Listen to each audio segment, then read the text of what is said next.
What's up, hockey fans? Happy Wednesday night. Welcome to another episode of Pod Snipe Celly. My name is Dan Bradley. Alongside me tonight, Joel Fernino. Joel, how you doing, my friend? How's it going, Dan? How was your trip to Seabus? You know, it was an adventure. We had some very early morning flights. My wife ran a half marathon this last weekend, which, I mean, she ran more miles this weekend than I've run all year. So good for her. Damn. Not a runner. Never have been, never will be. Just, not my forte, but good for her. She is resting at this point. We got a heyo from Mateo. What's up, Mateo? Hey, wow, that rhymed hilariously nicely. I liked that. A What we heyo do from here. a heyo from Mateo. Yeah, we live for the clever rhyme structure, the puns. We got Gun-Toting Granny checking in tonight as well. Welcome to the show. What? Yeah. Gun-Toting Granny. Yep. All-time great username there. Welcome to the show, everybody. We have a ton of content coming your way tonight covering all things NHL, but want to start with the 4 undefeated teams that remain in the NHL, unless you're, the NHL Twitter admin who still thinks there are 15 undefeated teams out there. Did you happen to catch that one on Twitter the other day? I caught it right away because I was like, hey, you realize Toronto lost to the Hawks. You probably should gray them out unless whoever made the banner was just a Maple Leafs fan in denial, which, by the way, Toronto media is a mess. Yeah, a little bit. They were down bad. Always have been. Us.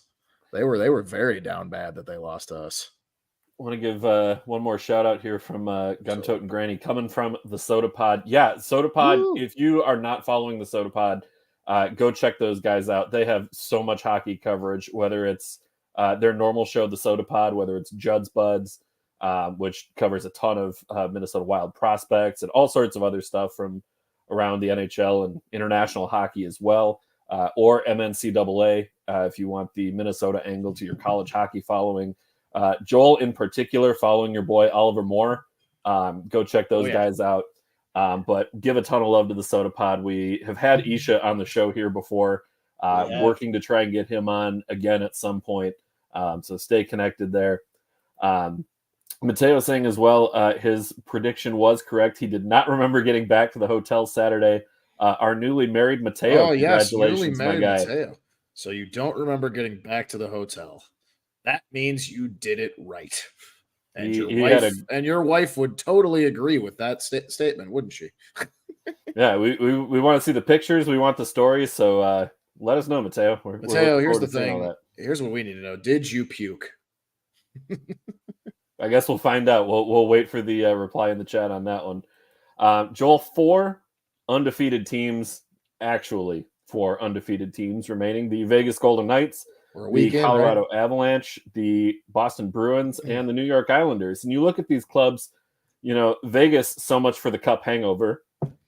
Colorado, we knew that was where they were going to be. Boston, so much for, no Bergeron, no Krejci, no problem. All right. How that turns out. Hold on. Let's pump the brakes a little bit here. And then you've got the Islanders. Okay, well, that's definitely weird. But yeah. Let's pump the brakes a little bit. I mean, yes, the theme of our show today is obviously like we're a week into the season. Everyone's played 4 games at most, 2 games at least. Yes. Including the Bruins. Yeah, okay, you're 2-0. Like I said, I'm going to just pick them to miss the playoffs every year until it friggin' happens, and I still am going to stand firm that's what's going to happen this year. Because they barely beat a very bad Blackhawks team, so we'll get to that. But Golden Knights, not surprising whatsoever. We said that they're deep enough to do it again. I don't think they're going to do it again. But didn't we think there's going to be at least a little bit of a cup hangover early in the season? I didn't. I did. I'll wear that one.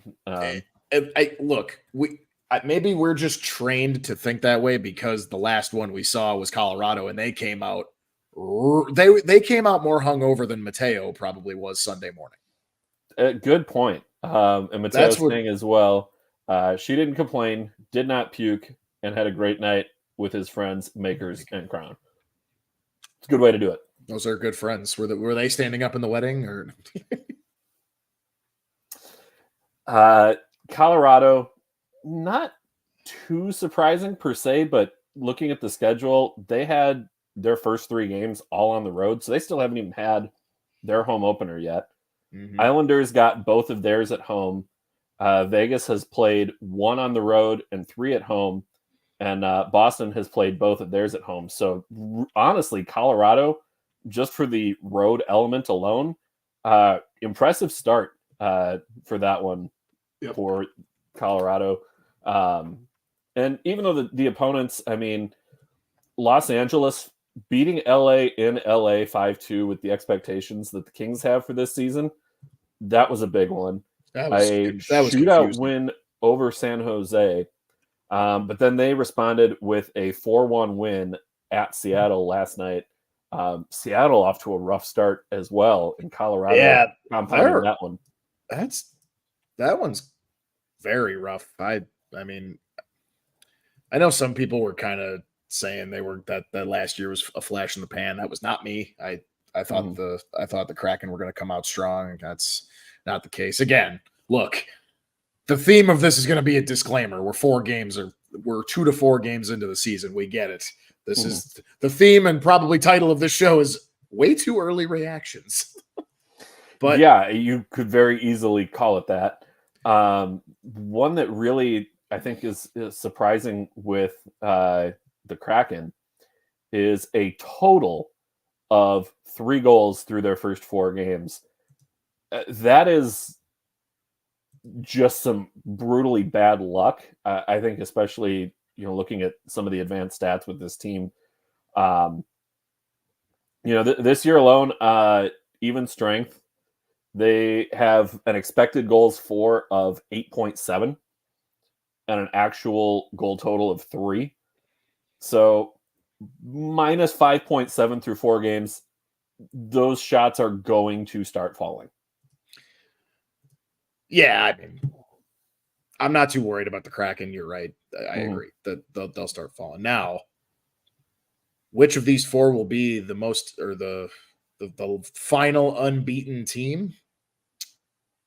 I actually have all 4 of their schedules up right now to try and kind of see who's maybe like their next. I'm just looking at maybe like their next 4 games each. Right. To try and maybe determine who's got a little bit of the easiest path to staying undefeated. Mm-hmm. And I'm not going to lie, outside of the Avalanche, the Islanders, Knights, and Bruins all have very easy schedules their next 4 games. And 5 games. Colorado will play the Islanders 3 games into that 4-game stretch. So I think, outside. So it's tough. So the Avalanche play the Hawks tomorrow night. It's probably a win. But then they play the Hurricanes. Spoiler alert, that's one of our picks that we're going to discuss in our upcoming pick segment. It is. That's why I'm only saying it's probably a win. We'll dissect that later. Mm-hmm. But for all intents and purposes, it's probably a win. Then they got the Hurricanes on Saturday. That's tough. They are at game of the night. Looking at Saturday's games, absolutely. Game of the night. And they are at home, so that does help them. Then after that, like you said, they got the Islanders, so we'll see. Then you got the Islanders who have a rough go. Actually, you know what? I take that back. The Islanders schedule. It's the Islanders and the Avs who have the hardest right now because the Islanders, literally, as we're talking right now, are playing. Oh no, I'm sorry. That's on Friday. They play the Devils. That's tough. Then they're at Buffalo for the second leg of a back-to-back. So home and away. That's tough. And then, of course, Islanders. The Islanders will have a loss by then, so it definitely ain't going to be the Islanders. The Islanders shouldn't even be unbeaten at this point. Well, they've only played 2 games, And then by Saturday, they will be at 4. Other teams will be at 6 or 7 by that point, which is kind of crazy to me. And the Islanders always have something weird with their schedule. Last year, it was the arena renovations. So they started the year with 15 consecutive road games. Yep. This year, it's 4 games through the first. I think it's 13 days of the season. It's just crazy to me. No, totally. So then you get to Vegas and Boston. Vegas tomorrow at Winnipeg. And then after that, their stretch is very easy. They play the Hawks twice in a week. And in between those 2 games of playing us twice in a week, home and home there, they play the Flyers at home. So which that game on ESPN proper as well, in addition to ESPN Plus. That could be a really rough game for the Flyers on national television. Yeah. And in Vegas, yeah, good luck with that. And then Boston. Boston is in San Jose tomorrow. I mean, that's a win. If that's not a win, then I mean, you know what?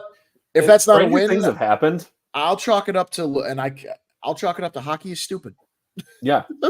Hockey is very stupid. We love this game. It can be so frustratingly dumb at times. Exactly. Teams who deserve to win don't. Teams who don't deserve to win do. You never know. And that's why we love the game. Exactly. You never know what's going to happen. Yeah, but I think the Bruins arguably have the easiest time here. Outside San Jose, they're going to be on their California trip because they're at San Jose. Then they are at LA. LA, that's tough. That's a tough game. If they can get past that, after that, their stretch is Ducks, Hawks, Ducks, Red Wings. That's all relatively winnable games. Yeah, exactly. Again, hockey can be done. So we don't really know. I think if I had to pick out of all those schedules, I'm gonna say the Knights.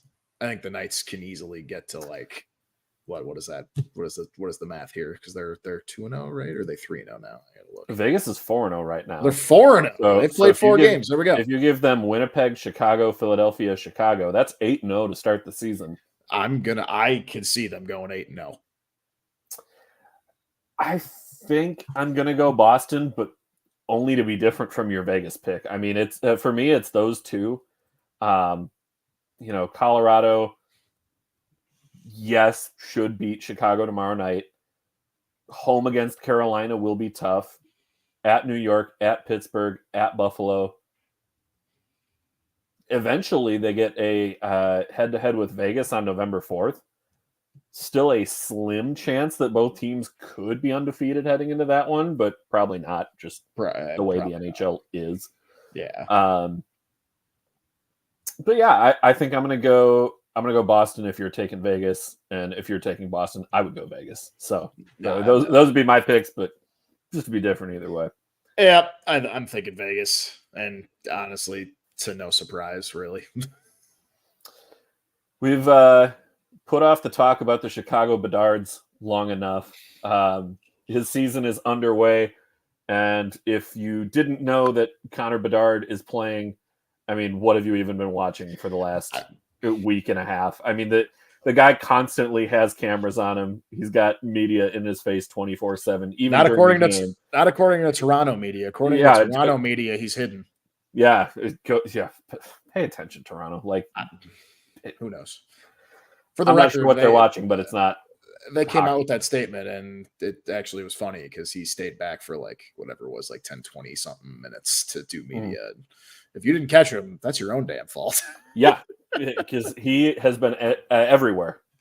Really. Yeah.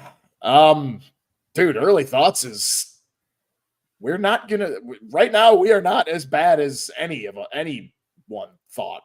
I get it. We're 4 games in. We're 2-2. That's fine. Like Mateo coming in here with the chirps that Brock Faber has the same amount of points as Connor Bedard. Yes, he does. That's not going to last, but I'm certainly enjoying it while it's here. Hey, man, that I'll get to it. Bedard's floodgates are going to open. Oh, yeah.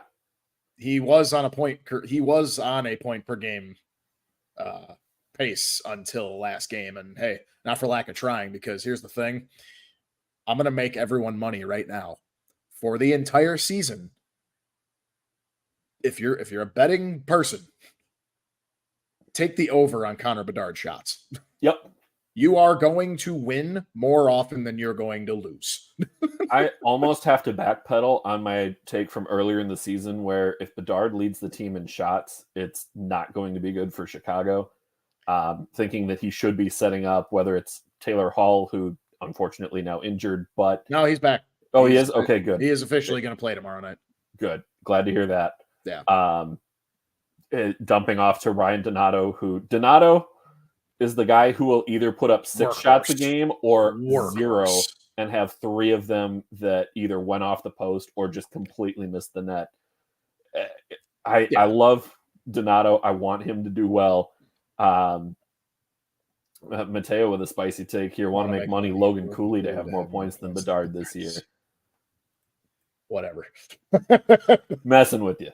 Yeah, I said earlier on that maybe Logan Cooley can go ahead and go off for 110 to Bedard's 109. That's fine. Anyway, boy, that would be good for the game.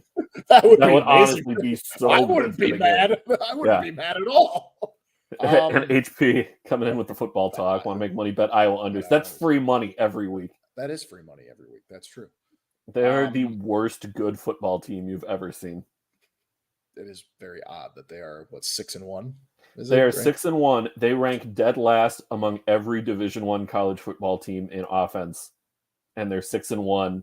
That's boring. And they could legitimately go 11-1. They're favored in every game they have left. They could go 11-1, be in the Big Ten title game with the worst offense in college football. They're doing what the Tennessee Titans try to do. Mm-hmm. But yeah, I mean, look, the early thoughts on my Hawks have been, goddamn, these kids play hard. And Luke Richardson has these kids playing hard. They have been in every single game. We upset Pittsburgh after being down 2-0. Upset Pittsburgh 4-2. I walked away from that game during the third period. I had something that I was doing that night. I know you came back texting. You're I came back. I'm like, what in the world did I miss? It did Pittsburgh not come out of the dressing room for the third, and apparently they didn't. But no, they did not. Connor Bedard gets his first NHL point in his first NHL game. The next day, back to back, we play in Boston. Connor Bedard gets his first NHL goal, but we did lose 3-1. It was again a close game. 3-1 was an empty netter, so it really was 2-1.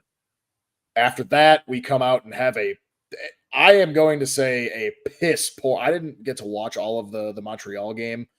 Piss poor effort, an effort that was kind of surprising as I listened to one of my favorite Chicago podcasts, CHGO Blackhawks podcast. I listen to them daily. They kept me up to date on that game. I couldn't watch as I was in Traverse City. Actually, you were in Columbus. I was in Traverse City. Enjoyed all the snaps from that one too. Looked like a fun yeah, I had a lot of. I actually bought total sidetrack. I try to come back there with at least one bottle of wine because it's like, for those who don't know, it's like wine country without going to Napa, California. And it might be the best bottle. Like Door County, Wisconsin too. If you've ever been there, same deal. Yep. Super beautiful, and it's the best time to go is around the early part of October. You get all the foliage, the colors are impeccable, the weather is beautiful. It's like mid-50s the whole time. Some of the best wine I've ever had. I brought back a bottle of one of the best bottles of red wine I've ever had in my life. It was awesome. So I didn't get to watch that game. So I heard it was a piss poor effort, but then they turn around, come out and play their asses off again against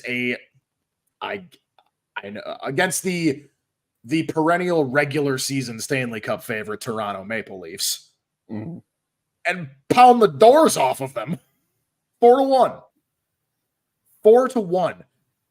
Austin Matthews had a hat trick streak.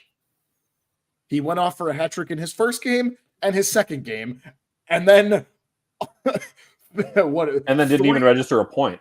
And didn't even register a point. Had 9 shots on goal, though. I will give him that. Yeah, it certainly wasn't, again, for lack of trying. But he doesn't even register a point against a defense that has 3 guys that are 21 or younger. Alex Vlasic had the game of his life and the pass of his life too to set up Corey Perry. Look, this team is frisky. They're not going to make the playoffs. They're not going to be like this bubble team or anything, but they're not going to be this top 3 pick basement team either. This team, like Connor Bedard has played great. He's only got 3 points only in 4 games. Like for an 18-year-old, oh no, like he looks great.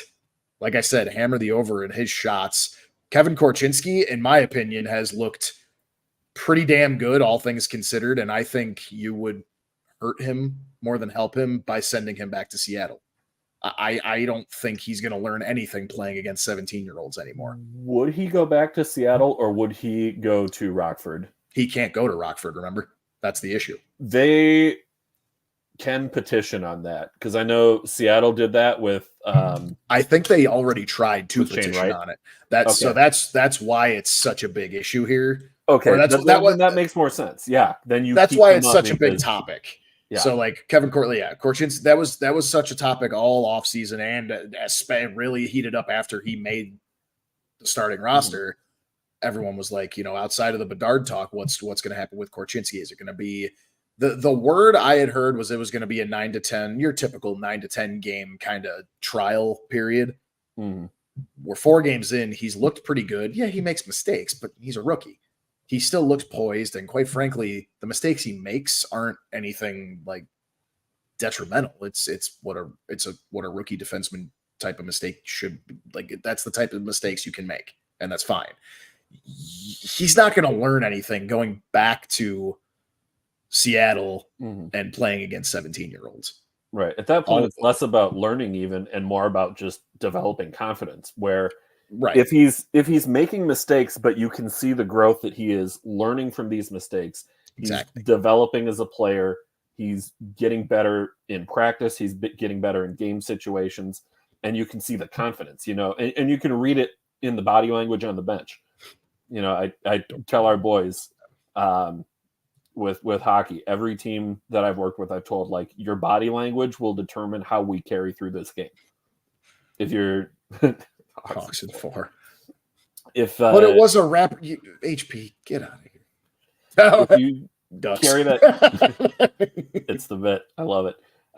If you're carrying that confidence in practice, if you're carrying that confidence on the bench, you're going to continue to be confident in game situations. So that to me is the biggest indicator of whether it's Korchinski, whether it's Bedard, whoever. That to me is the big test for will they or won't they succeed by whatever metric you want to call success in the NHL this season, or do they need to get sent back down? Yeah. It's plain and simple. I'm in favor of it. I'm in favor of keeping Korchinski up. Same. I don't care about this. And the nice thing is Kyle Davidson is the same way, which we're not used to having a GM that actually isn't afraid of the whole wasting a contract year. Who cares if it's gonna mean more for his development? The cap's gonna go up, and quite frankly, you're gonna want to pay him anyway, especially if he becomes good. Like you're not gonna worry about it. You will figure it out, and he's not afraid to do that. I think he should stay up at this point. We'll see where we're at when we get into double-digit games into the season. Once we hit around that 10-point or 10-game mark, we'll see. Maybe he tapers off, and it's like, maybe one more season down is fine. We're not going anywhere anyway, but I think that's the whole point. We're not going anywhere anyway this year. Just leave him up here and let him figure it out. I think he knows he doesn't have to be the guy. He's not on, not to mention he's on a line with Connor Murphy, which I think is great veteran help for him. Like it's. Do you think he plays with Seth Jones by the end of the year? No. Well, okay, hold on. By the end of the year? Yeah. I would argue no, because the offensive upside to both of those players is evident. Mhm. And I don't think you want both of the offensive upsides of them to clash each other on a pairing. Because Maybe also, power play only have both of them out there, but 5-on-5. even then, Well, not even on yeah, not even on the power play, because on the power play, Bedard's been at the blue line lately. right. And when you go back to your 5-on-5 after that, you Right. don't want to have. Maybe they try it just to see, Mm. but I think spreading them out makes a little more sense just because the offensive upside of Seth Jones and the offensive potential of Kevin Korchinski. It depends. I mean, maybe they try it, but I wouldn't. Because also, Seth Jones has been playing damn good hockey in these 4 games. Makes a mistake, but then makes up for it. You know, it is what it is. He's been playing damn good hockey. He doesn't need to be worrying about babysitting a rookie. He's on a line with Alex Vlasic, and Alex Vlasic is a young player. I don't think I consider him a rookie anymore at this point. Yeah, I don't think he counts as a rookie at this point, but no. But Alex Vlasic also can hold his damn own. His defensive play is really sparkling and really shining so far. He's just so comfy. It's kind of crazy. I know you've always been high on Alex Vlasic, so I have, and I see the framework of like what the Hawks are trying to do here. And Mateo had a really good point. Hold on. I wanted to get Joey's point in here too. Yeah, Arvid Soderblom has been very good so far. He'll definitely, he's going to move Mrazek out of the starting position. That's we already know that's going to happen.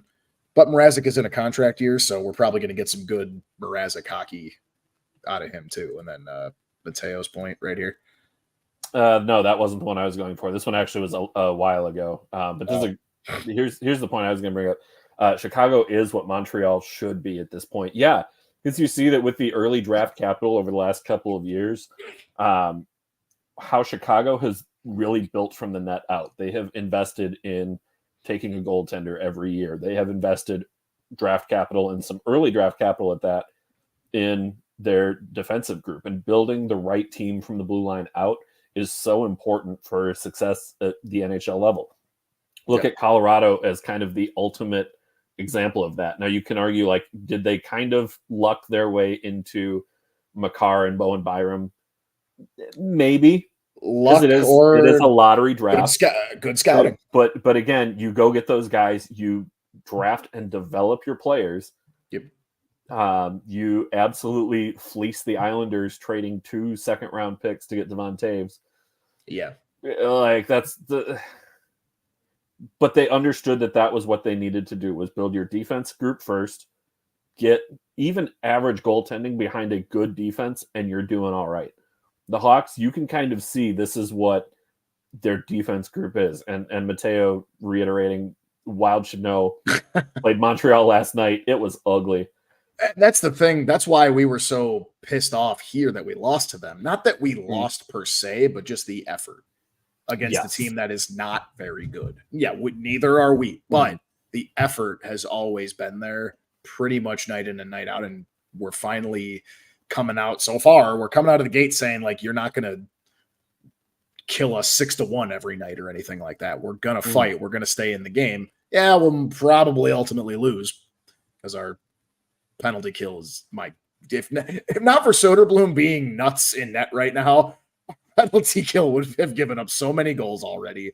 And my God, I know I've been talking positive. The negative I can say is, yes, the PK, and good God, our face-off percentage is god awful. It is abysmally horrible.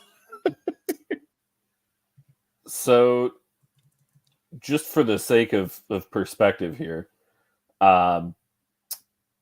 Seth Jones ranks second in Chicago defensemen in Corsi for percentage, which is the number of shot attempts that you're getting when you're on the ice, your team versus their team. Yep. More than 50% means you're getting more than half of the shots. Under 50%, you're getting less than half the shots. Yep. Granted, Jones's number is at 43.8. That on its own is not a great number. But when you consider, for example, that Nikita Zaitsev is at 34%, the difference in what Jones has done for Chicago's defense, like, yeah, it's better. It's not great, but it's better. And I would need to check and see where his numbers were at last season. But yeah, that is at least something that you can point to and say, right. is Jones elite? Great, not necessarily, but better than expected. That could be a fair argument. He's damn good. He's just not, he's not Cale Makar. He's not Adam Fox. He's not those big superstars. He's making that money, but I meant to bring this up a lot of different times. Now I finally can. Like the season has started, that we can talk about the whole contract thing. Seth Jones gets dug on so bad because of the money he's making. Yeah, he's making Cale Makar money. He's making Adam Fox money. Mm-hmm. But at the same time, like, he's still a damn good top D pairing defenseman, especially with the offensive upside. Yeah, he got overpaid, but when you really look at like the actual defense market and how it's kind of gone since he got paid that way, he really would still be making like close to probably $7 million a year. So it's only $2.5 million over. It's really not that bad, relatively speaking. But that's every defenseman who has signed a contract since the Jones deal. Yeah. Like you better be writing Seth Jones a thank you note. Exactly. Year. Send him a Christmas card. That's the whole thing. Buddy. So it's like he's only bad because that's what people jump to right away. It's he's got a massive contract, but he's not top 5 defenseman in the league. He sucks. Like that's what they go to. Yeah. And it's just not the case. And to Mateo's point, yes, we were spoiled by Taves with face-off percentages. I get that. But even Bedard, like that's one knock on Bedard's game. But again, all young centers face issues. Like he'll figure it out. Well, and what's important isn't what happens in the face-off dot. It's what happens in the first 3 seconds after the face-off. Because that determines your whole play. If you lose the draw, can you go back and win a puck battle, force a turnover, make a play, do something? Versus are you just immediately turning and skating back towards the other end of the ice? Right. Yeah. So like his face-off percentage is 27.7. That's through 4 games. Yeah, that's pretty bad. But yeah, but it's going to improve with time. Exactly. Also, Sidney Crosby clowning him on the first face-off of his career. Like, yeah, he's going to have to wear that one for a while. But it's funny. I loved that whole. That was Wes McCauley, right? Yeah, I love the Wes McCauley. Like, Sidney, welcome to welcome to another season, and then Connor, welcome to the NHL, bud. Like, and you hear him just do that little innocent, like, thank you. Have a good game, gentlemen. And thank you. And the puck is down, and it's already back the other way. Crosby's won it. Yeah, that's like you knew it was coming. Like Crosby was never going to lose that face-off because he would never hear the end of it if Bedard won that draw. Yeah, that's fair. And Sid's been pretty good at face-offs throughout his career. Like underrated part of his game too. Yeah. So, but yeah, I mean, to put a bow on it, man, it's fun. Like, I'm just happy to not be in a mode of like just so indifferent to every game and not only worrying about where Kane and Taves are going to go and are we going to get the first overall pick, or that's pretty much it. Like now it's like, oh my God, I can actually like root for wins, but also not be super pissed in losses, most of them. Right. Like last year it was a case of like, yeah, you knew the Hawks were going to lose. Yeah, you knew the organization was trying to lose, but you didn't see the effort. This year, there's still a case that Chicago isn't necessarily trying to win. Like, yeah, if they get them, they're nice, but at the end of the day, you're probably looking at a top 10 pick, maybe top 5, probably not top 3, but my guess that 6 to 10 range is looking about right. Yeah, exactly. And you're still going to get a really good player because this year's draft class is also pretty deep, right? It might be deeper than last year's class without being as top heavy with Bedard, Fantilli, Carlson, Michkov. Michkov. Yeah. It doesn't necessarily carry those names, but the quality deeper into the first round and later rounds. Yeah. Hey, I'll take it. Now, how about your Wild? My early thoughts on the Minnesota Wild can best be summed up in 2 words. Injuries suck. I mean, you're down your captain, Jared Spurgeon, going into the season. Yep. You lose Matt Boldy. You lose Alex Goligoski, who a bit of a silver lining to his injury is by being out long enough, the Wild are going to be able to move him to long-term injured reserve, get a little bit of cap relief, and that's going to allow the call-up of Sammy Walker, who will hopefully, Lord willing, prevent the Wild from having to play an 11-7 or even an 11-6 tomorrow night, because they did not have the cap room to call anybody up. They had called up Dakota Mermis, so they were looking at playing 11-7, but then with the Goligoski injury, the bench shortens again. So thankfully, Sammy Walker is up. I think he's probably going to slide in on that second line. So you're looking at JoJo, Eriksson Ek, and Sammy Walker on that line, which could be a very fun and feisty type of line to watch. Sammy Walker can fly. He is going to be the speed guy on that line. Eriksson Ek doing Eriksson Ek things in front of the net. Matteo getting his 2 words in here too. Brock Rossi. Yeah, Marco Rossi has been so good to start the year. Finally got the first goal of his career. Called it. He has been working his absolute bag off the entire offseason.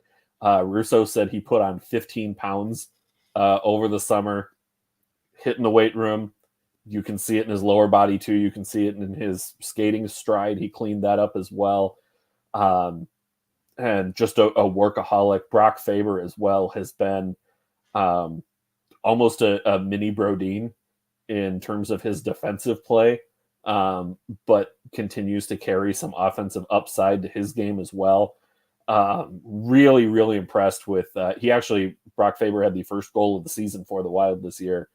So on a team where you had, Kirill Kaprizov, Matt Boldy, Ryan Hartman, your guys who are going to be shooting a lot, you have Brock Faber on a shot from just inside the blue line as your first goal of the year. It's a pretty good rip too. So hoping that we see more of that from Faber's game as he continues to develop. Another potential sneaky Calder candidate. Not somebody who I think is going to win. It's tough for defensemen to win the Calder, but he may get some top 5 votes somewhere along the way there. I don't think that's too much of a stretch. No. I loved the Montreal game last night. Just from a sheer entertainment standpoint. It was beautiful chaos. Joel Eriksson Ek. Eriksson Ek is going to be one of the biggest pests in the league, not because he's necessarily, in terms of like a Brad Marchand type of pest, a Tom Wilson type of pest. Yeah, he's not going to slam people's faces into the ice or lick people. Kind of. No, he's definitely not going to do that. But just someone who you see him in the opposing faceoff dot, and you're like, man, I got to go against this guy. Like, he's just a pain to play against. And he has already drawn some penalties from that. He has also been on the receiving end of some calls because of that, just by being big and active in the play. HP saying Eriksson Ek versus the refs. Yeah, hold on. I normally love to argue with you. And HP. Oh, it doesn't even have to be hockey either. You'll argue to argue. Exactly. But you guys sent me that Eriksson Ek play from last night that got him a 10-minute misconduct plus the 2-minute minor, which kicked him out for the rest of the game anyway, because there was There's about 6 minutes left. There's 6 just minutes, under. yeah. And go watch the. I mean, we could tweet out. Let's tweet out the video from the Pod Snipe Celly account. Go watch that if you haven't watched it. And I don't know how that's a 2-minute minor, let alone a misconduct. And you guys were just like, dude, are we crazy? And yeah, sometimes I'd be like, oh, well, it could be close. No, that there is nothing remotely close to a penalty of what he did there. And yet all of a sudden, it just that blew my mind. That one blew my mind. I do not understand. I'm trying to find the video right now from the Eck play. Can't find it at the moment, so I'll go back and find it after the show here. But yeah, it wasn't the type of play, and this all started because Cole Caulfield gave a little slash on the pads after the whistle on Fleury. Oh no! Eck steered him out of the pile with the "stay away from our goalie." Yeah. And then Eck got punched in the face. The guy who threw the punch did not get a penalty. Didn't even get a rough. The whole retaliatory bullshit is bleeding over from the NFL into the NHL. Yeah. So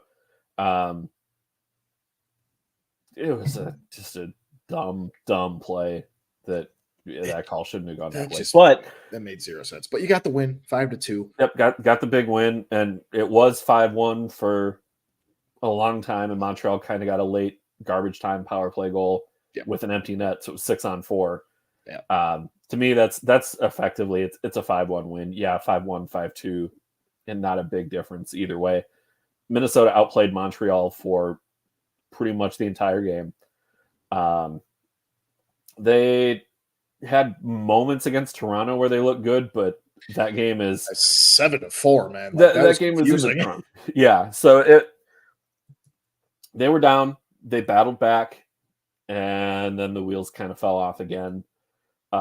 So a bit streakier performance, and those are the types of games where you get so frustrated as a fan because you can see the moments of yes, we had a really good 10-15 minute stretch, but the other 35-40 minutes was not good.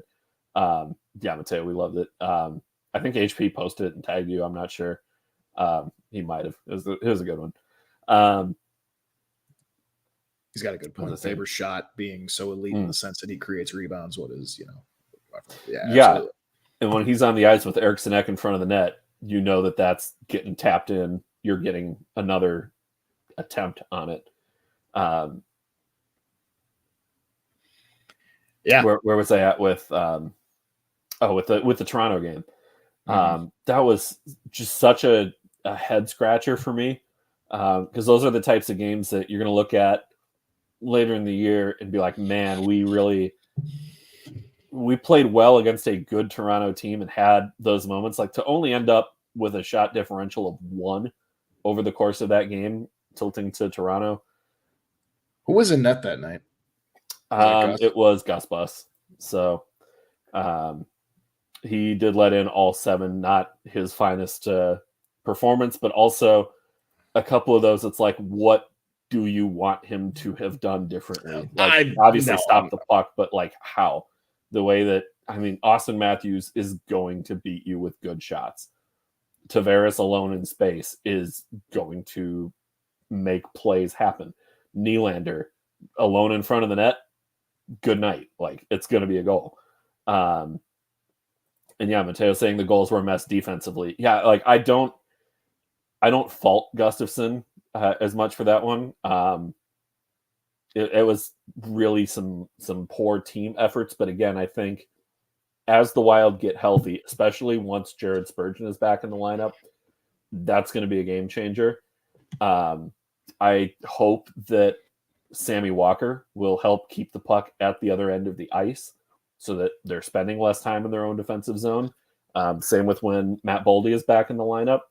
So the injuries are going to happen, but I'd much rather get those injuries out of the way at this time of the year than at the other end and be hurt going into April when the team is on the playoff bubble or in the playoffs and looking at a first round exit because you're without all those players because they're hurt. So, yeah, I mean, to put a bow on them, like, hey, 3 games in, how you feel? Wild are good enough to be a playoff team, might be good enough to win a playoff series. I don't think they're getting by Colorado. I don't think they're getting by Dallas. You never know. Anything can happen in the playoffs. And I kind of stand by where I had them at the beginning of the season when we did our preview shows. To me, they're the number 3 team in the division. Maybe number 4, depending on what Winnipeg does. But right around that 3-4, I can be, I'll say, content with that over the course of the season. Would like to see some signs that, like, yeah, they're going to make a push, but also when you have almost 15 mil in dead cap, that's not the time to be making moves to try and bring guys in at the trade deadline and make a push. You want to save your resources for 2 years from now when the window is wide open. So again, show me that you're going to be competitive throughout. Show me that, you know, you're able to put some fear into these other teams. Mateo's saying Colorado is not the big bad monster they were in 2022. Yeah, that's going to be very telling to me. How do you play against Colorado? How do you play against Dallas? Bless you. How do you play when you're matching up against those teams that you know, like, and as good as Kaprizov is, he's not Nathan McKinnon. And as good as Brock Faber is defensively, he's not Cale Makar.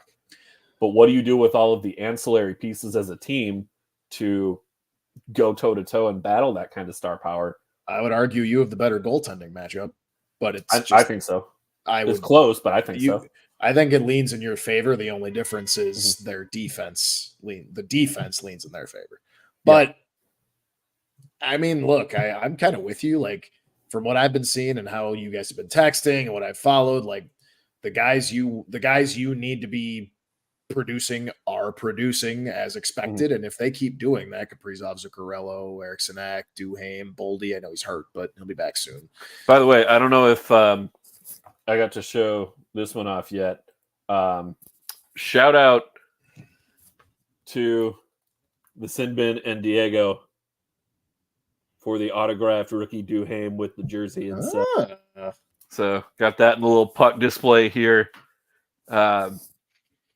Love Dewey and appreciate Diego for that one. I guess you can kind of see it from the in the background of the shot, but you can't like tell that that's what it is. So it's pretty cool. But yeah, I had to give Diego some love for that one. That's pretty sweet. Yeah. Yeah, dude. I don't know. I think you can. I don't know. I think you can make some noise. And also, I agree with Mateo. And I think I kind of sort of alluded to it in our preview show. Like, I don't think Colorado is this big bad wolf that if they had a healthy Landeskog, I would be worried. Without I him, would be too, but what that does to change the entirety of their roster, that's a big loss. Exactly. So we'll see. I mean, and hell, you know what? We'll see tomorrow night. If we put them on the ropes, win or lose, then that's not good for them. Let's get into tomorrow night's action here with our pick segment. We like to try and do this every week. Our pick segment is back. During the regular season, it is back. We have the all-time leaderboard up there on the screen. 12 over 500. Yeah, you had a hot stretch to end the season last year. Last year was ugly for picks. We both finished in the positive on the first season, both in the negative last year. And it was close. You had the pick title in year one. I had it last year by 1. It was that close. HP made it to 7-5. He had a nice little 2-1 week to close out the regular season on our show last year. So let's get into these picks, and we're going to start with the Toronto Maple Leafs -124 at the Florida Panthers +112. We mentioned Toronto. They put up a 7 spot against Minnesota. They allow 4 and lose 4-1 against Chicago. This Leafs team is a head scratcher. Florida, a bit banged up out of the gates as well, but getting to play at home. A rematch of your Eastern Conference final from last year. Joel, who do you got in this one? these are always the toughest. The early season, Yep. the early season outside of your 4-0 teams like a Vegas. Mm. It's so tough. In this case, though, like you're right, Toronto is a big head scratcher. I think, yes, like I said, I gave the Hawks credit. They played them hard and they got that victory. But what does Toronto do throughout the regular season for the last, we'll just go 2 years? Mm. They played down to their competition. Yep. Hence why they got their ass beat by us. But then hence why they win 7-4 against you, for example. Mm. They go into the favorite games, and from a betting perspective, I'm pretty sure Toronto was minus 350 on the money line against us. Mm-hmm. Something like that, something crazy. Yeah. And didn't work out. I actually would like to, I'm going to look for next week. I can try and do my homework on this. I want to look up when Toronto is a minus 200 or more. I was going to bring this one up because Spoke Z, who, again, if you're not following Spoke Z on Twitter, what are you doing with your life? Go follow Spoke Z. But I'm trying to remember where we were. We were having some sort of a conversation about this where if the Toronto Maple Leafs are minus 200 or better, he automatically picks on the money line whoever they're playing against. Smart. And has made like hundreds of dollars. Yeah. If not into the thousands, just throwing chunks of change on the team because that's what Toronto does. And I feel like it's always like Montreal as well, which on Arizona. This pick segment, on this pick segment, the ones where we have hit really big have been the picking Toronto upset against Montreal or Arizona. Exactly. And it's been big hits for us. Exactly. Florida is not Montreal or Arizona of the last couple years. They are the Stanley Cup runner-up. Yeah, who beat Toronto in the playoff series. They're slow out of the gate here, but they are really hurting on the back end without Montour and Ekblad. That's a pretty big loss. Plus, Bobrovsky isn't in playoff form. Right. The early season Bobrovsky is not ever a good thing. Mm-hmm. With all of that in mind, and like I said, they play to their competition, I do think the Maple Leafs bounce back here. If for no other reason, what you just mentioned. Without Ekblad and Montour, they really are suffering on the back end. And again, they just got upset a lot, pretty badly. And the thing that I have noticed is it's like the three big things. It's like the three pillars for the Maple Leafs during the regular season. They play down to their competition. What you just said, when they are a pretty significant minus favorite on the money line, it doesn't go well. However, that third pillar is when they get upset, they usually come back pretty hard the next game. Mm. They typically don't do any of these crazy losing skids. So I'm going to take the Maple Leafs on the money line here. I think they come back swinging. I'm going to go with Toronto as well. The defense scares me with Florida. And here's the other one. They were up 4-0 in the third period against the Panthers. Here's Mateo's pick. Florida's going to daddy the Leafs out their defense. Okay, Mateo's going a different direction here. Mateo's going a different direction. Joey, what do we got here? Toronto and the Oilers are thumbs down. Yeah, my Stanley Cup pick ain't looking so hot. Except that goal by McDavid last night. If you have not seen that, oh man! If you haven't seen that, for one, you're living under a rock, even if you're not a hockey fan. McDavid just does McDavid things, man. McDavid, I said this to you guys last night, and I tweeted it with the video of the goal. McDavid finds new ways every season to blow all of our minds. Yeah. And it's incredible. Tripped up, spinning around on the ice. He's not even on his skates. Picks up the puck, full stride, doesn't lose like any speed, and then just tucks it past Saros. Like, it was insane. He's a wizard. I'm just convinced he's a wizard.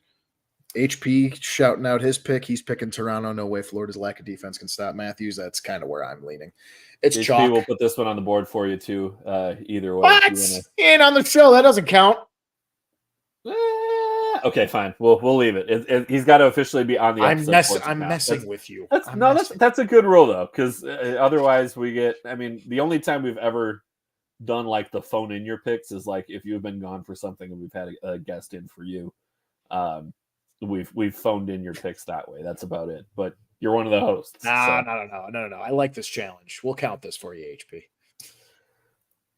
The Carolina Hurricanes minus 144 at the Seattle Kraken plus 120. We mentioned Seattle off to a rough start to the year. They are 0-3-1 to begin the season with a league worst minus 10 goal differential.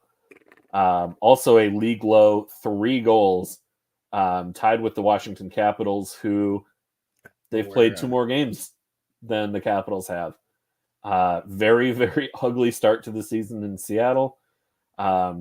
Carolina, a likely Eastern Conference contender, likely Cup contender, 3-1-0, a league high 20 goals for to this point. Regardless of what we pick, safe to say hammer the over. Yeah, I'd probably go with that. And let me just confirm, because if they like set the over to like, usually you get like 5.5 or 6.5 for your lines. What the hell if is it's this, like Joey? 7.5. What is this, Joey? Nate greater than Joel. Who's Nate? If he's talking about HP, that's what I'm saying. No, there is. He's like Cher. He just goes by HP. There is no Nate. Aw, yeah.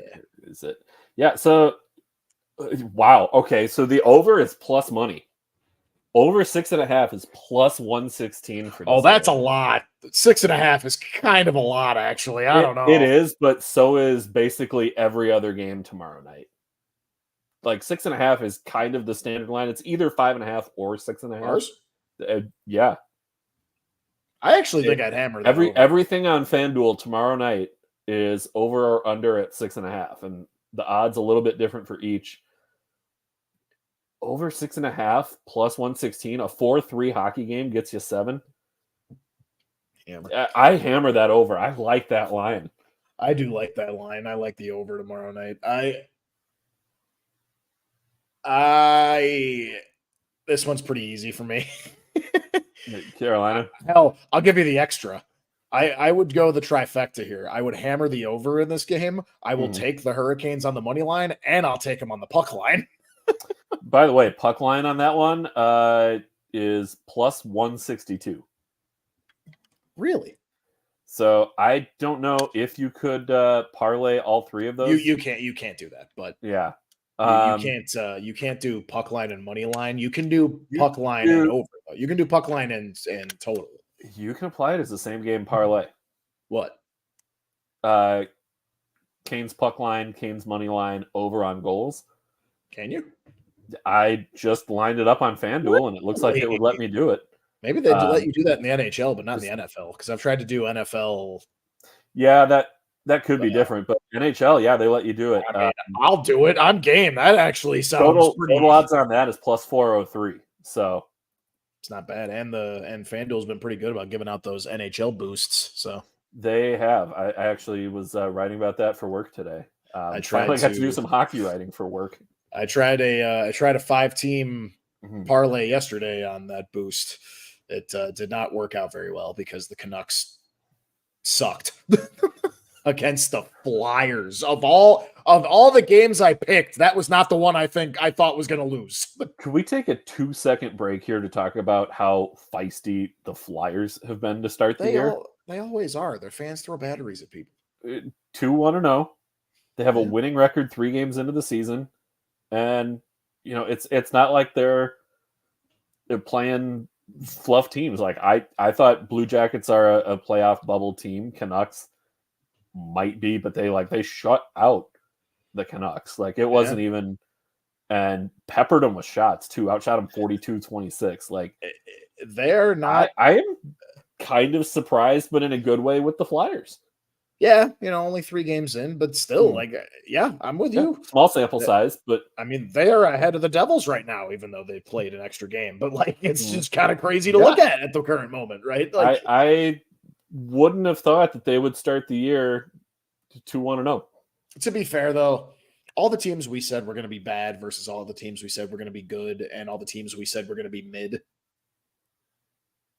You usually got to wait at least 10 to 15 games. We're at most 4 games in. Exactly. This is, as you said earlier, the overreaction show. Exactly. This is where you look at the standings and you're like, what the hell? This looks crazy. But it's like, oh, well, there's only 4 total games max for, all the teams. But yeah, I mean, it is crazy. But again, I mean, it's not going to, a lot of this isn't going to hold up. But anyway, yeah, back to that pick. Yeah, definitely the Hurricanes on them. Now we're here we go. Oh, I thought we were moving on. We are. Yes, we are. Okay, yeah. But yeah, to reiterate, yeah, we both pick. Yep. The Los Angeles Kings -106 at the Minnesota Wild -113. Again, I gotta tell you right now, the action is so dead even on this line. That's why this is a game I wouldn't touch. Yeah, in terms of actual betting dollars, I stay away from this one. My goodness, is that close on the money line. There's very, very little to separate those teams. That's a tough go too. That's a tough. Those are 2 very solid teams. Just that's a battle of that's a battle of attrition. Worth mentioning as well, both dealing with some pretty big injuries. We already touched on Boldy and Spurgeon and Goligoski all out for the Wild, but Victor Arvidsson out for the Kings month to month. Not even week to week, month to month is what they have listed as because he dealing with a back injury. He'll be on long-term injured reserve. Who'd you say? Arvidsson. Oh, yep. So that's a pretty big one. That sucks. What?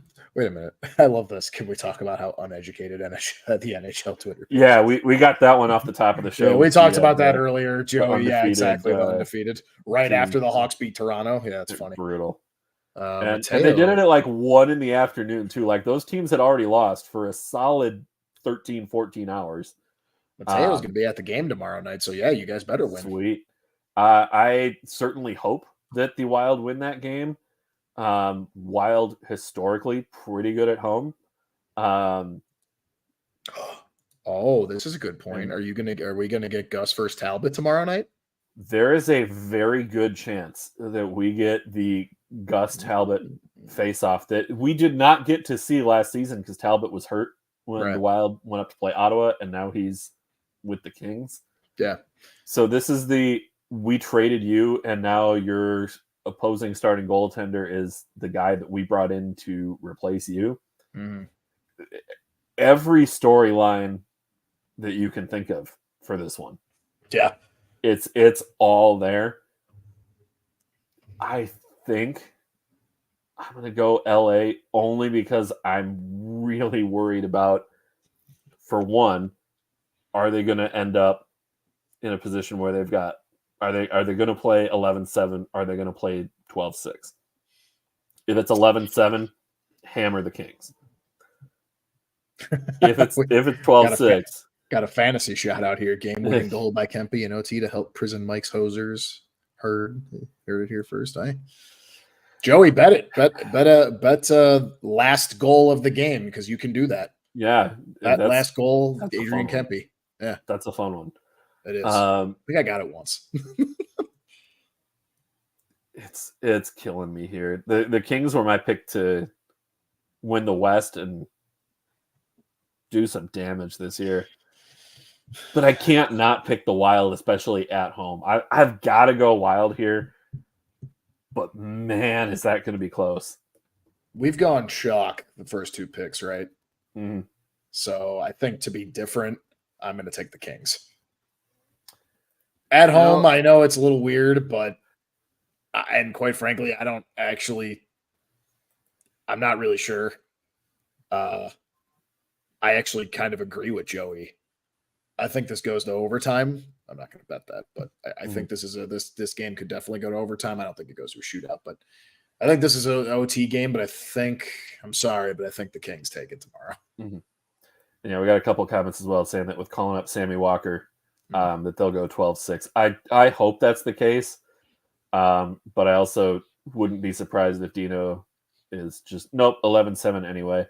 Like I'm already declaring November 7th Dean Evison Day because it's 11-7.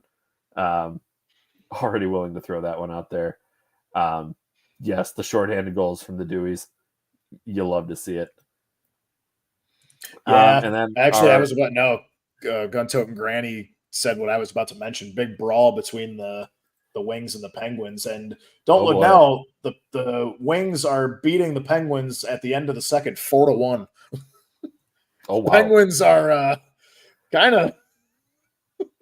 I don't know what the hell, man. I mean, you kind of understood. Like, you trade for Erik Karlsson, it's going to help your offense. Not so much so far, and it's definitely not helping your defense. That's I told you, Tristan Jarry is not the guy. He's a guy. He's not the guy. He's not that guy. I'm trying to think of an NFL. Larkin scrapping without a bucket. You love to see that. You love to see that. Oh, we're going to tweet some videos out from the show account after this one. You love to see that. He kind of lost his balance and fell down a little, but that's okay. And then our final pick of the night, we've kind of teased at this one a little bit. Chicago Blackhawks plus 1.5 goals on the puck line, plus 120. At Colorado, minus 1.5 goals, minus 144. Now, Joel, I know it's tough to pick against your team during the pick segment. I very nearly did it with Minnesota on that last pick. Are you going to ride it out with your boys? Give them that plus 1.5 at Colorado tomorrow night. It's funny you said like bring it.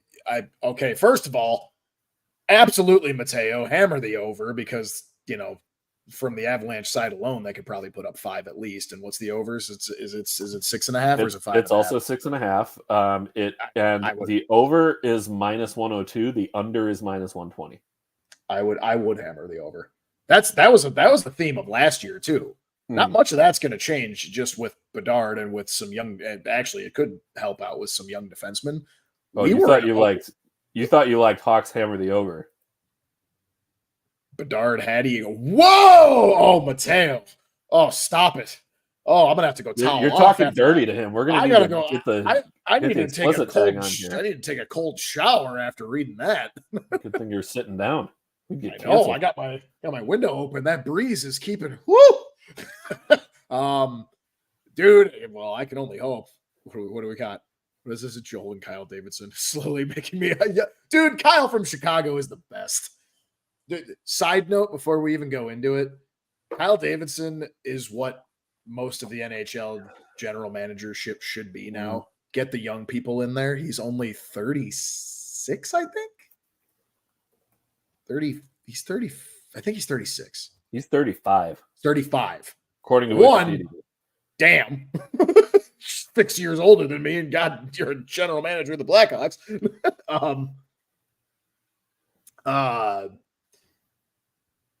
But yeah, we need more GMs like Kyle Davidson.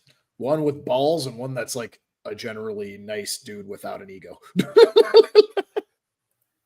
I'm glad you said that though. Like, do you ride with your team? Because I actually didn't even think twice about it. I'm absolutely riding with my team, and I'm going to take the Hawks to cover for no other reason other than, well, potentially a Bedard Hattie. That's not going to happen. But also, Luke Richardson has them playing hard.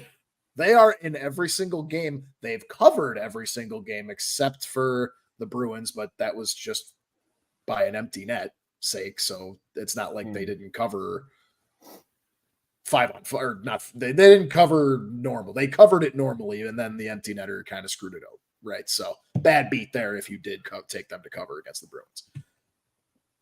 Otherwise, they've covered every game. I think they can cover because I think the Avalanche might play down to their competition here. They don't do that like Toronto does, but I think they might. It's early in the season, and I think Colorado is in the mode. They've won their cup. They still won the division last year, even though they were running on fumes and coasted into it. they are the team. They are one of those teams now, and I think Vegas might do a similar thing this year too. They didn't change at all, really, from the Cup year to the next year, minus some injuries, obviously. Same with Vegas. Mm-hmm. They can coast at the beginning of the year. These games mean nothing to them. Well, You can coast and you can figure it out, and they're gonna. Games in October don't mean a damn thing. Did shake it up a little bit, bringing in Ryan Johansson. Right, that was a big one, and then Matt Duchene. That was the dumbest thing, and I was, what? It's funny though because at least 4 beers deep at that point when we did that. I joke about it now so much that now I'm starting to like think about it. Like, oh man, we get to see Duchene tomorrow. Oh wait. I'm never gonna live that one down. Yeah, here we go. So yeah, get some comments in here before we pick. I like dude, Billy Guerin. I met him too. We all met him on the bachelor party. He's a cool dude. But Billy rocks. Cool too, both of them in Pens and Hawks. Yeah. What signature on the cup? Signature on the cup. Good teams win. Great teams cover. Damn right. What else we got here? If the Hawks win, I'm tuning into the DNVR post game. Oh, you've got to. Oh yeah, because see, like I love the Colorado wine line is hilarious. After a loss to Chicago, that would be fantastic. It's funny he says that because DNVR is the All City Sports. That's what CHGO is. PHNX. There's one other one in there. I can't write. Is it PHLY? I think it's a Philly one. Something like that. Yeah. I am going to go with Colorado in this one, and just for one reason, and that is that it's Colorado's home opener. If this was their second or third home game, I could understand taking Chicago. For their home opener, I can't see this one being a loss for Colorado. All I'll say is, I'm not saying they're going to lose. I'm picking them even on the puck line. I don't think it's a loss. I think it is a pretty handily won game for Colorado in their home opener. And if it weren't their home opener, different story. It was Pittsburgh's home opener. Yeah, I believe, but that was also. I believe it was Toronto's home opener, right? Let me check. I might be wrong about that one. Actually, they might have played at home.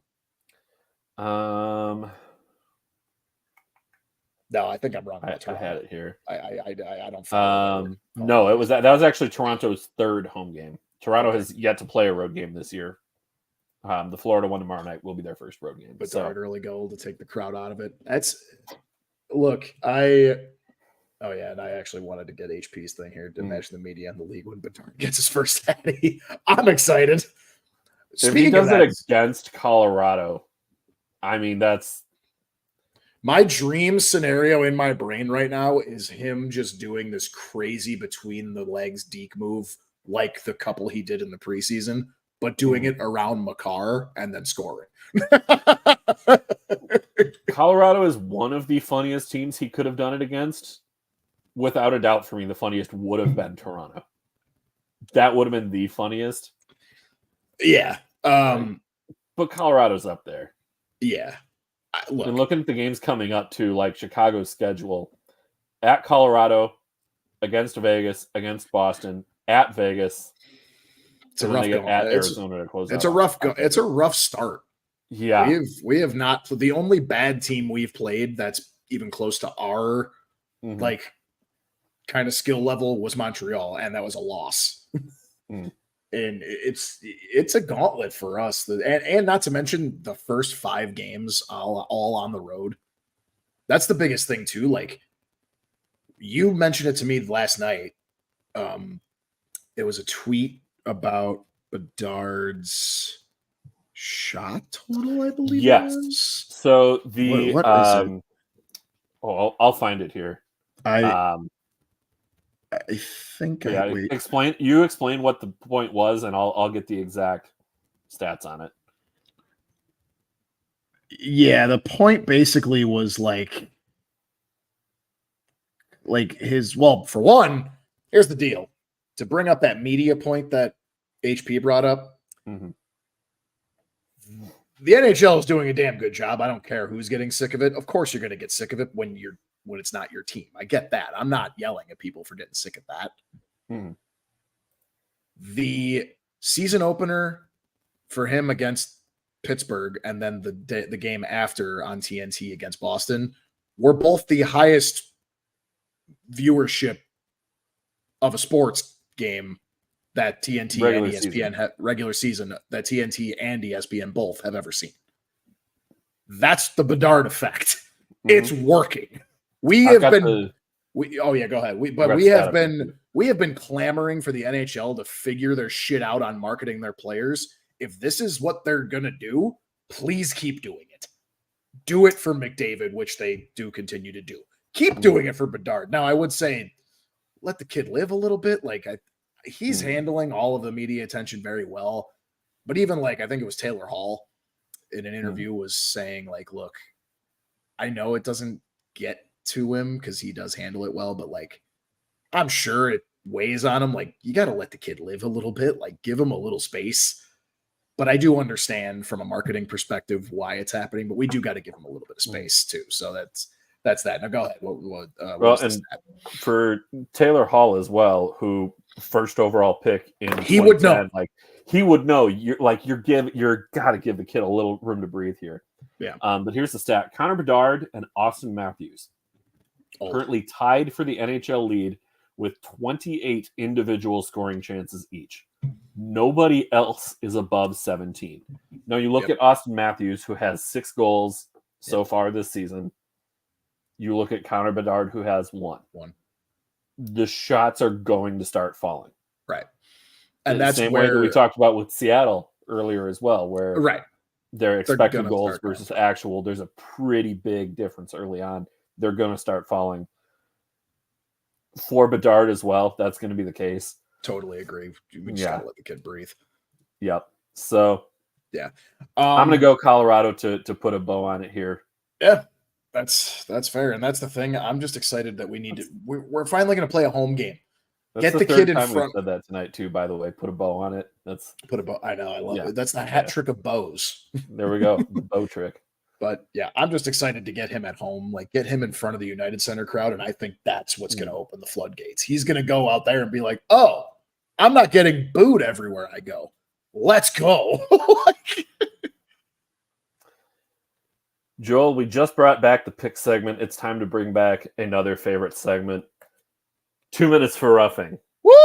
It's back, first baby! One of the year. The season premiere. Well, I know our season premiere was last week, but the actual regular season has started. Therefore, now we can have things to get pissed off about. Now, who's taking it? We didn't. That's the night. So this is a more fun thing. When we don't establish who's taking it, I think it makes more fun. Well, I said I would take it. Okay, I've got the perfect. Yeah, I had one queued up. Oh, all right. This one had me heated when I saw it because I was just floored. So if you would be so kind as to put 2 minutes on the clock for me here. I would be so kind as to, and while I'm doing that, and while you're taking a drink, Mateo, I watched a Toronto podcast lose out at the notion that Cooley was a top 100 honorable mention, but thought Bedard was low at 87. Well, guess what, Mateo? We're going to be talking about that here in just a sec. So that's why I didn't put that one up. So, all right. Well, are you ready? Joel Eriksson got 2 minutes for roughing for this segment. He did. He has been penalized. Got a 10-minute misconduct as well for complaining about it. All right. Are you ready? Yep. Let's do it. And go. So, 2.5? My bad. You got 2 timers going there. That was not supposed to. Hold on. We're gonna flag on the Hold on. You're as out of order as the I got 2 minutes for roughing, my guy. All right, here we go. Ready? We'll sound the horn. We'll restart it. There we go. Go. So ESPN recently released their ranking of the top 100 players for this season, and they did emphasize that this was for this season. It is not an overall body of work piece. This is just based on who is here and in the NHL this season. Where do you think they will finish? This also took into account some injury factors as well. So players who were hurt, somebody like Andrei Vasilevsky, ranked a little bit lower than where he probably otherwise would be and should be when fully healthy. And there's all sorts of things that I can pick apart with this list. The having Drew Doughty ahead of John Tavares on this list. Having the much maligned Seth Jones ahead of guys like Quinn Hughes and Moritz Seider and Jacob Slavin and Alex Petrangelo and Brent Burns and Devon Taves.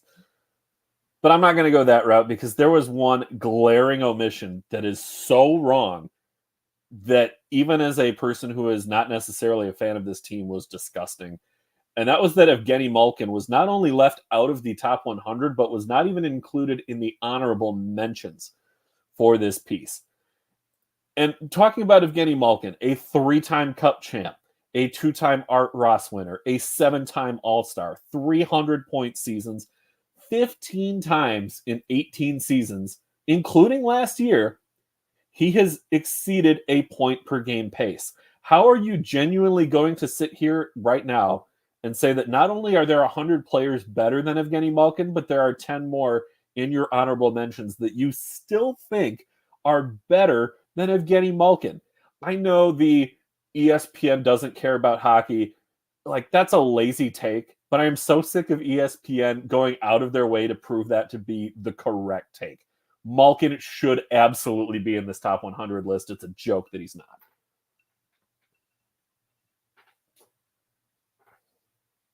That's my 2 minutes for Ruff.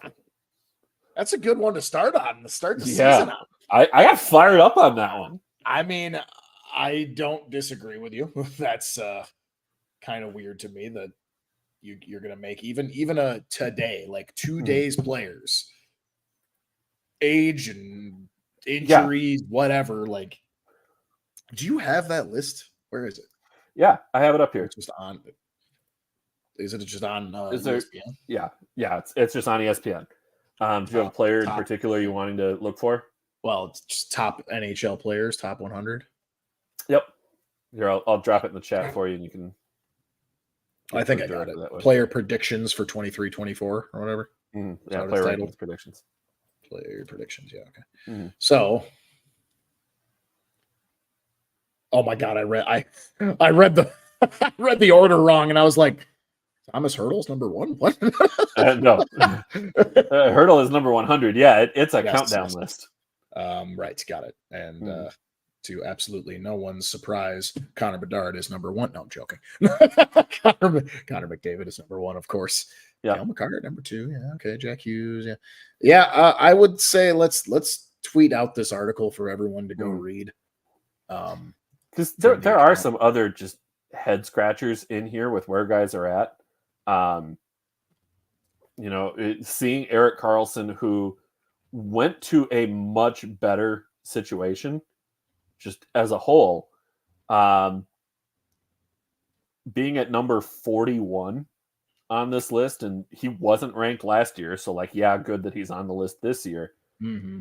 But 41, if we're just projecting out point totals from that bad Sharks team last year to a good Penguins team this year, and certainly better offensive talent around him, he's in a better position to be successful this year than he was last year.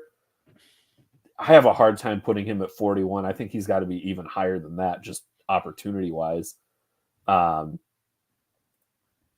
Picking some other ones apart here. Stamkos at 33, but later in his career, and the injuries catching up with Tampa.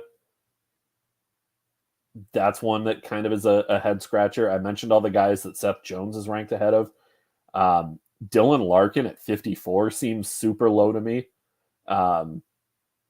Also, the fact that even when you go down to your honorable mentions, I'm gonna pump your tires a little bit. I think Matt Boldy at 77 is a little low. I would agree, but I'm not putting him in the top 50. Knowing that the injury factor is there, I can understand 77. But I put him ahead of Jordan Kyrou. I know they're only one apart, but I do put him ahead of Jordan Kyrou. I would also keep him ahead of Moritz Seider. I mean, would you put him ahead of Dubois at 73? Yeah, probably. Gensel at 71. Also probably. Matty Beniers at 67. Maybe not Gensel. Maybe not Gensel. Gensel is really damn good. Beniers at 67.